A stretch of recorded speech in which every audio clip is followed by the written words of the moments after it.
Hello, Orbiters! Welcome to the first official Helvetica Dubs 2021 voice actor Q&A video. Due to the overflow of questions and the amount of voice actors that we have, there will be a total of 4 to 5 videos covering all of the questions as a whole. This video that you're watching is video number 1 for Group A. I separated the actors into 2 separate groups since there's a lot of them. So on the screen right now, I'll be putting up a list of all the actors who are in this video. And the actors who are in Group B, I'll put up their list right now. Their video will be coming out next Friday. And then there's a whole separate video for both groups with more questions since there are so many. So if your question isn't in this video, don't worry, it actually might be in the next video because we pretty much answered all the questions except maybe 5 to 6 since they were repeat questions. So quote-unquote part 2 of the Q&A will probably come out 2 weeks or 3 weeks after Group B goes next Friday, if that makes sense. But yeah, thank you all for asking such amazing questions, and we had a lot of fun answering them, so we hope you enjoy.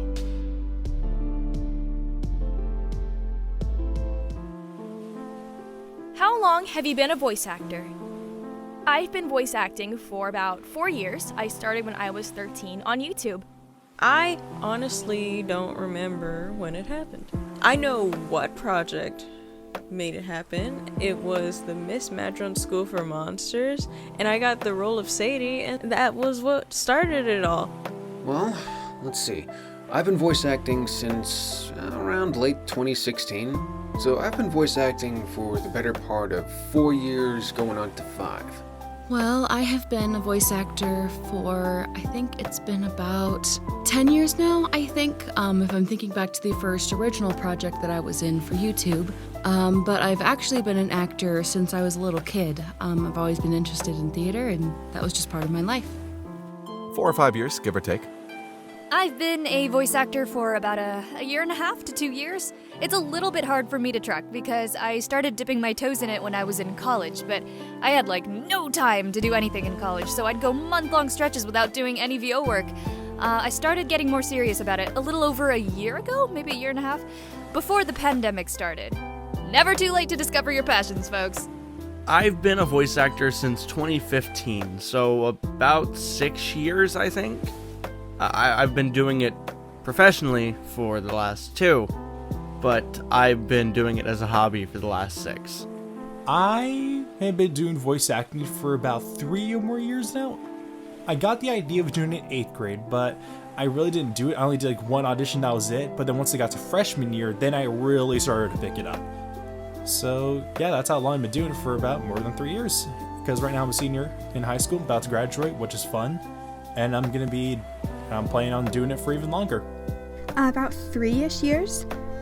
If you had to use one word to describe your voice, what word would you choose? I'd say energetic would be a good word.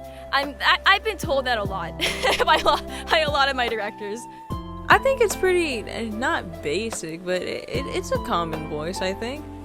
I'd go with flexible, but if I'm allowed to cheat by using onomatopoeia, it would be... I would say mom. I know that's a weird word, but I would say mom voice. Edgy. Cherry flavored, I guess. I not really thought about it from my perspective. I've had other people tell me, and they usually say, youthful or trustworthy, but one word I would say youthful. The first thing I can think on top of my head is fatherly, because a lot of the characters that I do play, they're either dads or have the vibe or personality of a father, and it just feels natural doing that for me. Soft, I guess. What's it like playing these characters, considering how big the fandoms you dub are? It's such an honor, honestly. Especially with Persephone. I know how big the Lore Olympus community is, and it's such a privilege to play this beloved character that so many people just adore, and it's honestly an honor to bring her to life, and I'm really glad that people enjoy what we do. I enjoy playing Minthy so much. I know she's kind of trashy, with her friend Thetis, and I know she's kind of trashy overall as a character sometimes, But I like playing her. Like, I like reading the comments. Because if you guys hate her, then that means I'm doing my job, right? I don't really partake in a lot of fandoms. I just observe from the side. So being part of a big fandom really doesn't impact on how I act. Playing the characters for both the Ruby comic dubs as well as Lore Olympus has actually been really fun. I've obviously done more of the latter than the former, but Raven's a great character to play. I adore Athena and I love playing Hera. They're both just a fun variety, and I enjoy getting to add some spice to them. I haven't been at it for long, but I guess there is some sort of weight on my shoulders about it. It's a huge honor, especially for Purple Hyacinth, because I've been following that webtoon since long before I was cast as Lauren for Helvetica's dub, and I love the story, I love the characters, the art is amazing. Go check it out. There's a lot of pressure, almost entirely self-inflicted, because I really want to do the character justice. I want to be able to bring her to life in a way that the creators and the fandom and me, myself, feel is accurate. It's a lot of fun. I don't get to play the characters in the actual official series, so being able to put my own spin on what I think the characters would sound like is a lot of fun. And the size of the fandoms doesn't really bother me, which is weird, but it's still nice. I like it. So when we first started this, I would say the channel was pretty small around the time we first started, but then it really started picking up really fast, way faster than what I thought. And then once I debuted as Apollo, it was definitely a different feeling, considering like how I know there was a lot of people like, ooh, I wonder like who's going to be this guy. I wonder how he's going to sound. Like there was definitely a good amount of pressure for it, but I was excited to see how people were going to react, and a lot of people hate the character a lot, so I'm guessing I pulled it off, so I think it went well. I don't really follow the dubs that we do, or not the dubs, but like the comics. I used to, but I don't anymore, so I don't really know what's going on in the fandoms. So I guess my answer is I can't say. Which character from the Lore Olympus series is your favorite and why?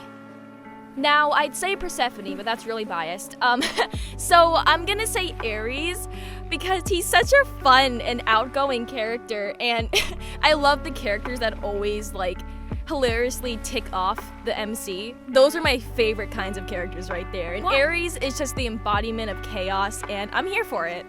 I am biased, but I will say Minty because I feel like she could have a come up, but not really. Like, you're not gonna forget all the toxic things she's done. I just really like studying her mindset.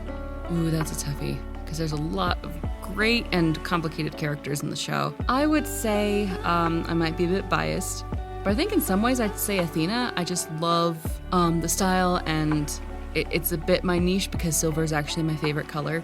And I just love her energy, and I love the way she dresses, and I wish I could be as sexy as her. Hermes because he's hilarious, and when he did the car slide, I was dying. What's your favorite character that you've played?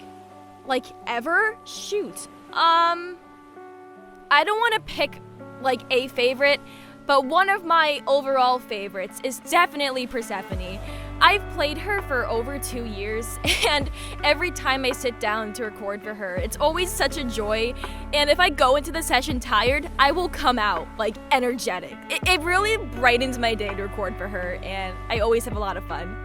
It has to be Minty. Minty and Sadie, my first character and my most prominent character. Minty and frickin' Sadie, bro.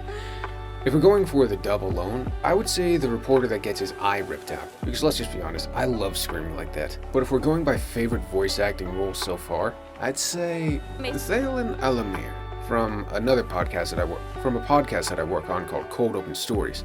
He's a space pirate that gets his leg blown off. He screams a lot. You detecting a trend here? I think one of my favorites was actually my first role that I ever was cast as, which was Princess Vespa for the radio drama Vision Quest. She was such a fun character, and she was like, again, my first taste in original voiceover work, as well as being a villain. And she was an amazing character. I loved to play her, and looking back, there's a part of me that kind of wishes I could redo some of the stuff I did because it was my early acting and it was a bit cringe, but in some ways, I also don't want to change it just because it's where I came from, and I can see how much I've grown since then. If we're talking in a general aspect, probably Karaka from Tower of God, or Betelgeuse from ReZero. If we're talking about Helvetica, I think Kieran. It's pretty much the only character I've played. First of all, I don't have a favorite. I love all of the characters that I've played, and every new character I get to play is the new apple of my eye. Second of all, Lauren Sinclair. Probably Deku. I know I've played a few others throughout the channel, but I think Deku's the most fun because it's the farthest out of my comfort zone to voice. As you can tell, my voice isn't naturally that high. But when I go up there, it's a lot of fun. And obviously, I'm not warmed up at all, so I am sorry. I don't actually have a favorite character. There's a lot of roles that I do perform, and I do like a lot of the characters I do, but I actually don't have a favorite, so unfortunately I'm going to have to leave this question unanswered. Meg, because she's so cute. How long did it take you to get comfortable with your characters' voices? With Persephone specifically, her voice already falls into my natural range, so there isn't much that I actually have to do. I think the only thing is when I play her, I do have to add more energy to my voice and just kind of make myself sound more animated. But besides that, she's pretty much my natural voice, so there isn't much I have to do to prepare myself. Minty is just my voice, because at first she was like this, oh my god, so like, oh my god. And then it turned into just my voice. And I just had fun with her. I'm pretty much bit roll, so it's pretty easy for me to get adjusted. I offer a couple of takes to Digma with different takes on the characters. She usually selects what she likes, which interpretation she preferred, and we roll from it from there. So, not a lot of work. It normally doesn't take me too long to get comfortable with a character's voice. It's just more a matter of finding the voice. And once I have found that voice, then I can slip in and out of it pretty easily. Sometimes if there's an accent involved, it takes a bit more effort just because I have to stay in the accent, but normally once I've got it, I got it. Typically, all the characters that I voice are within my range anyways, so it doesn't really take long for me to get comfortable with anything. I feel like it's a constant work in progress. Like, every time I step into that character's shoes for another episode recording, I come away feeling more comfortable than I did before. It took a little bit of time. I think usually before recording my lines for Deku, I have to warm up for like 5 to 10 minutes, just trying to get my voice that high without having to strain too much. But the first time, it was rough. For me, when I was doing Apollo, I was actually able to get comfortable pretty quickly, actually. When I was getting the description of the character, when I saw how he looked, I'm like, okay, I can just do my regular voice, but let's give a bit of a high school jock vibe to him. And it looks like it worked. It actually didn't take me that long, or long at all, I guess. I was typecast, and I play a lot of extras, so I can just use my normal voice for most of those. What is each of your guys' favorite mythical animal? Do Harry Potter creatures count? Technically, they're mythical, right? So I had to say, I'd say a hippogriff, if that counts. But if we ain't going off of Harry Potter, I like griffins. Same difference. Mermaid. Because it depends on which source you look at, because there's other sources where mermaids all have the singing voice that lures people. And in some cases, they're only the sirens. But they have really cool powers, like, overall, and I find them really interesting. For me, I'd go with Naglfar, spelled Naglfar. It's the ship of the dead that will sail during Ragnarok. The one made of the teeth and the nails of the dead. You can't get more metal than that. While I don't think it's an animal, but more of like a mythical being, I think some of my favorite mythical beings would be Selkies. I love just kind of the lore behind them. I love that they're water-based. I love that they turn into seals. And the fact that they can, like, shed their coats to become human, and there's just a lot of fun stuff behind them. A phoenix. My favorite mythical animal is a phoenix. Rise from the ashes. My favorite mythical animal would probably be the Chimera, just because it's not just one animal, and I get to choose whatever two I want to be. Like She Who Shall Not Be Named from Full Metal Alchemist. For me, I actually got to say the World Serpent. When I first heard about it, I was fascinated about how one giant serpent is just like all around the earth. It's this one giant creature, and I was just so fascinated by that. So my answer is the world serpent. A phoenix, because I always thought it was so cool that there could only be one at a time. What inspires you to voice act characters from fairly popular webtoons or voice acting in general? I think my biggest inspiration when it comes to voice acting, the thing that inspires me to do it, is the knowledge that I'm bringing to life a character that people are going to see.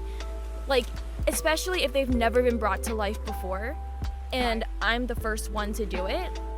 It's so cool putting yourself in another character's shoes and acting as a character that you're not, you know? Especially when you're playing a character that's like nothing like you in real life.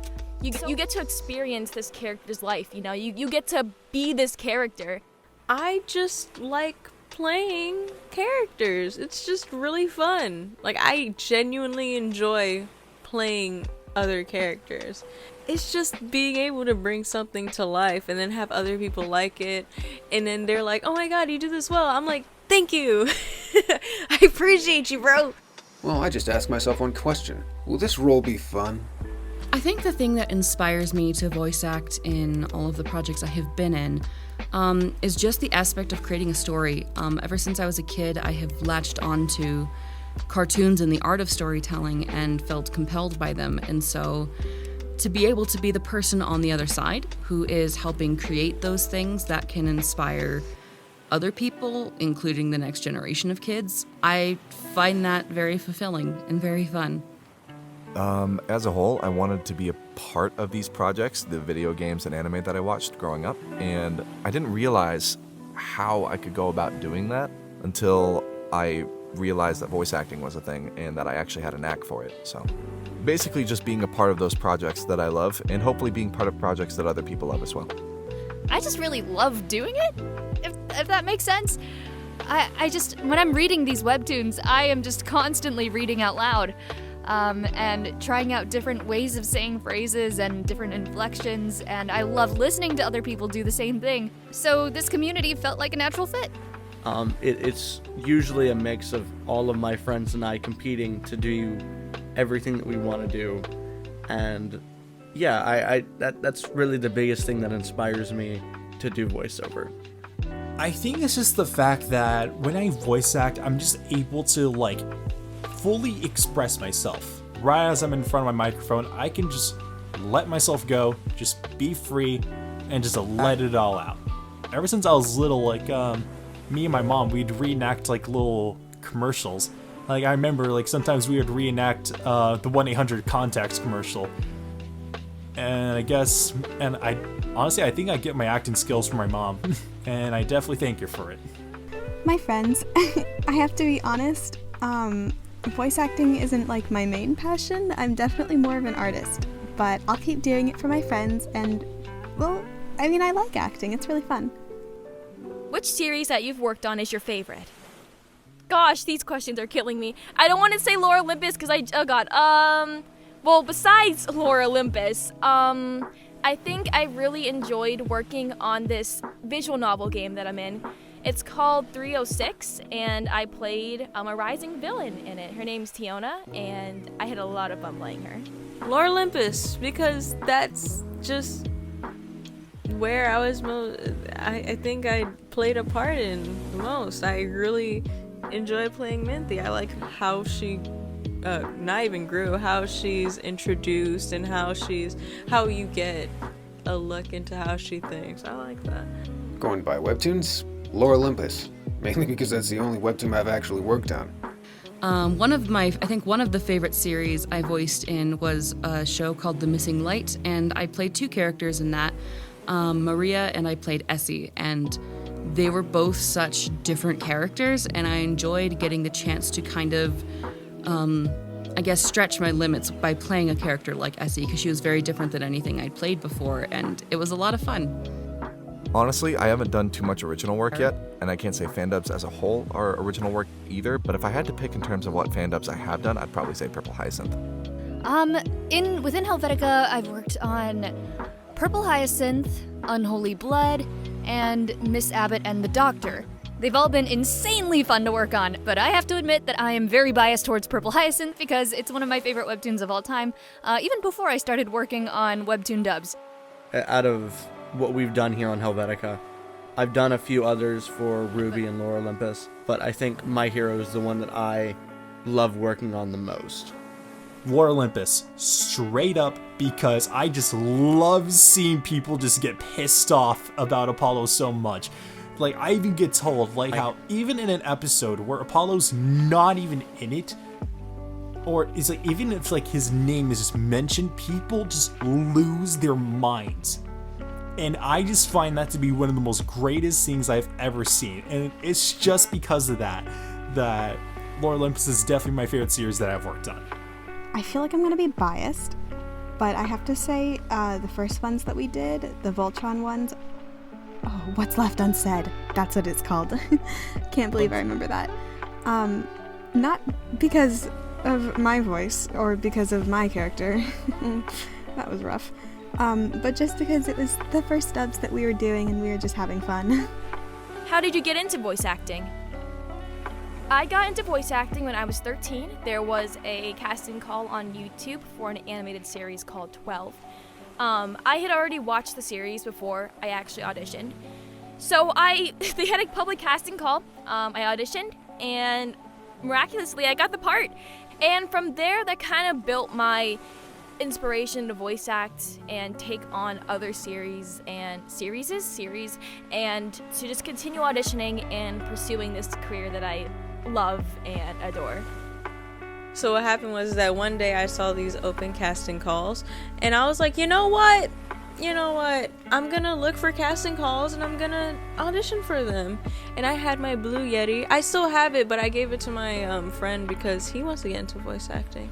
But besides that, I got my Blue Yeti, and I didn't have anything for it. Like, I didn't have my shirt that I used to put on it to fix it up, and then also have my little pop filter. I didn't know where to put the pop filter. I just put it directly on my table. Now I have an indentation in my table, and it's okay because that's how it always has been now. And I went to these casting calls, and then I finally opened one, and it was for Miss Madron School for Monsters. Well, it's actually a sort of funny story. It started in college, actually. I was walking around one of the campus buildings when I noticed two people sitting alone in a corner. I knew them from a club that I was in, Edinburgh Gamers Guild, and it was for a podcast they were working on, White Noise by Badminton Studios. I played a morally gray priest that was exorcising people. To work with them, I needed a USB mic, and when I got a USB mic, I realized that I could audition for more, so I did. And the second project that I auditioned for was the Forgotten City, a very popular mod for Skyrim, which is actually getting a sort of AAA release, actually. I've been working ever since then. I got into voice acting kind of a variety of ways. I know I had started doing a lot of fan dubs on YouTube, just kind of putting it out there and kind of testing my abilities to see what I could do. And then I was contacted by Saber Club Productions to see if I could be in his new radio drama series as the upcoming villain, the aforementioned Princess Vespa. To which I remember sending, I think, an attempt to do a fan dub for Maleficent from Sleeping Beauty, and he really liked it, and so that's how I got started, and then I just kept auditioning for different projects from there, and it kind of skyrocketed. I voiced a stupid little Pokemon comic back when I was like 15 years old, and that kind of opened the gateway for me to do this stuff. So I was really into this webtoon called Kubera, One Less God, and I heard from an online group that there were people who were trying to dub it, and so that kind of spiraled into me learning about, I think, castingcallclub.com, where there's a lot of dubbing projects, and I eventually stumbled upon one project that was called A Unique Audition, and it ended up being more of a competition format than an actual audition, because you basically had 10 lines, with each one had a different emotional tone, and you were supposed to read every single one of them as if it was a true audition, but the winner would just get a $150 prize. And I was like, oh, lit, I'll just do that. And there were a ton of people. There was like, I don't know, like hundreds, and I figured my odds were slim, but I wanted to give it a shot because it looked fun, and I did it, and then eventually I was one of the winners, and I used the $150 prize to buy my first mic and interface setup, and that's how I got started. So then I was able to start auditioning for projects with like a decent mic, and I started landing roles and getting better. So yeah, that's my origin story. Thanks. I got into voice acting as a joke because a lot of my friends were just wanting to do funny voices, and then slowly, over the course of 3 years, I started to realize that it was what I wanted to do with my life. And now recently, I've been pushing more towards being able to do it professionally full time. So what got me into voice acting was a literal joke. So when I was in middle school, I used to be part of choir. And I had, my choir teacher, she was like one of the most greatest people of all time. And I remember in 8th grade, she asked me to be part of the school play. And unfortunately, I couldn't because I was doing sports at the time. But it definitely got me into the idea of doing acting. So I was doing some research on YouTube and stuff, and I came across a casting call. And it was a voice acting kind. And I thought that was interesting. So I decided to look more into it. And that's how I became a voice actor, so I definitely thank her for that, because she got me the idea of acting, and she's just one of the most greatest people. I couldn't thank her enough. I got into voice acting because I was looking for voice actors. I'm an artist, and I was working on a project that needed some voice actors, and the more I looked for them, I was like, wow, this seems kind of fun. And I wanted to help out, like other people working on their projects. It just kind of went from there. Is voice acting difficult? Yes and no. If I'm just recording, like, basic dialogue like I am right now, I'm just talking into a mic at that point, so no. But if you're gonna ask me right when I finish recording a screaming session like I did yesterday, then yeah, it's a little vocally draining. My voice is still a bit rough from it. It just depends the emotion that I'm needing to portray. Like, if you need me to do a death scream, yeah, that might be a little hard, but I can do it. But if I'm just recording casual dialogue, then I'd say no for me personally. For me, no. You're not gonna get every single job that you audition for. And there are a lot of jobs you can audition for. So if you don't get one, just go to another one. Just keep going. I would say yes and no. I would say, like, the art of, like, actually, like, sitting, like, getting a microphone, sitting in front of it, and then making funny voices into the mic, that's easy. I think the trick behind voice acting is just being able to put the depth into the voice that you need for the scene, because when you do acting from, like, film and theater, you have the use of all your faculties to get across the point and the motivations of your character. You have your body language, you have your facial expressions, you have the set you can play with. You have everything, but with voice acting, you just have your voice. And so I think it is tricky in that part of learning how to thread that line to make your voice explain everything that you're feeling and express everything that you're feeling just with your voice, and to try and get everything across to the audience without them ever seeing you. But I find it fun. Well, that depends on your perspective of it. It's not necessarily difficult as much as it is challenging to get into the headspace of acting. Once you can really put yourself in the character's shoes, from there it's not too difficult. It takes a lot of experience, though, just doing it in order to get better. It's not something that you can really study and then just be better at. You just got to get into it, and you'll improve over time. Voice acting is it's like cooking. The difficulty varies based on what you're trying to make and how familiar you are with the dish. But overall, it gets easier the more you practice, and you get better, and the end product gets better. It's just like any art form. So yeah. Yeah, I'd say so.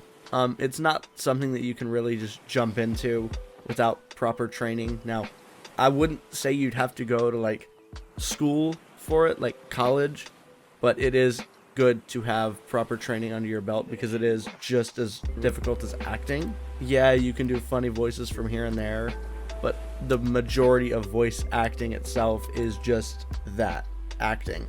It's a lot harder to get into it than just doing, like, funny voices and impressions. So yes, long story short, it is difficult. You can either make it really natural for yourself, or you can just make it really difficult on yourself. It can really go either way. And for some people, voice acting is just natural because some people can just naturally do this kind of stuff. It really just depends on you. That's the best I could say.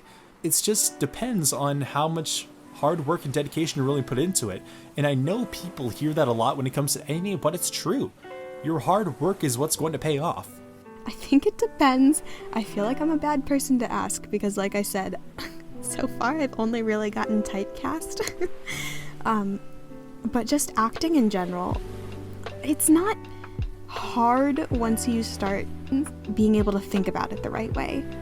Like, if you can get your mind into the right place, then you can usually figure things out. It's definitely like it's a skill that you have to learn, and then once you learn it, you should be pretty good. If you could voice a different character, who would it be? Ooh, a different character? Well, you all already saw this because we did it for the April Fool's video. But definitely Hades. I don't get to play a character like Hades a lot, and my typecast tends to be energetic and just crazy characters. So playing a more business-oriented and reserved character would be a lot of fun. I really liked being Hera. So if my homie wants to switch with me, we both switch characters. I mean, no, I'm kidding. I like Menthy. I like being here. I love being here. I would voice Peter Lewis from the No Sleep podcast. That man has the voice of a deal with the devil. You know something bad is going to happen, but it sounds so good, you just can't resist. I know I kind of got to play around with this for a different video. But if I could play any character, I'll just stick with Lore Olympus to make it simple. If I could play any character, I think I don't know, I think it would be fun to try playing Hermes. Hermes just seems kind of a fun guy, and I would love to give it a try. Not the Butler. Not that one. If we're talking within the bounds of series that I've worked in, then I would kill to voice Kieran from Purple Hyacinth. If we're opening it up to outside and any characters, ooh, I would die if I could voice Asha from the webtoon Kubera. Go read it. Or Holly Short from the Artemis Fowl books, or Media Solon from the webtoon Your Throne. Basically, I love strong, independent female main characters capable of killing you. Really, I can't think of any characters in my current voice range that I could voice. But one that would be fun to just be able to do is a pure rendition of Chris Sabat's All Might. Or, outside of the Helvetica dubs, Dio. Both of those would just be great to do. Listen, I'm just saying, in that gender swap video, I did pretty good as Artemis, so if you guys would like me to see me play Artemis more, I'm just saying, I'd be down to do it. I low-key want to do the sound effects for Hades' dogs. All of them. But I guess if we're being serious. And for a different fandom, I know that we just started our Genshin Impact dubs, but I've always wanted to try a Venti voice. I don't know if I'd be any good at it, but I think it could be fun to try. What is your favorite survival game? So I don't play a lot of video games outside of Genshin. So if I had to pick one, I'd say Raft. Raft because that's the only survival game I know. And I've watched a lot of clips on it, and I've actually never played it. It just looks fun.